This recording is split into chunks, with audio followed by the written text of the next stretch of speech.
The first book came out, and then the second book came out, and then I was just about finishing the third book in the 3-book deal when Midnight Ink went out of business. They shut their doors and closed up shop.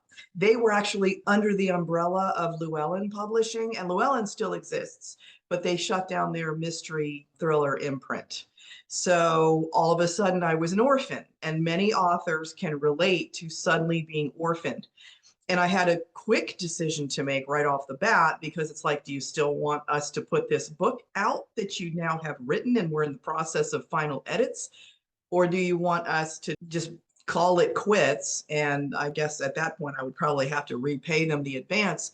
But I said, no, go ahead and put it out and publish it. And they did. They did publish it. That was one of the last titles that they published.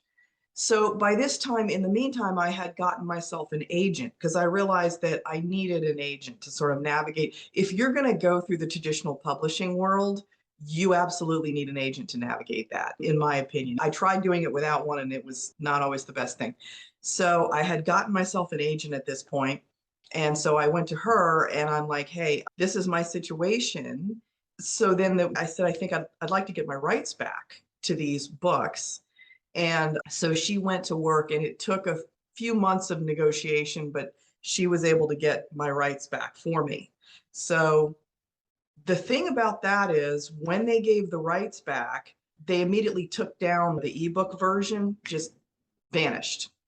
And there were still some print copies out there that people could order, but very soon I got a letter saying, do you want the rest of these? You have to pay for them, otherwise they're gone. So very soon, those books were completely unavailable.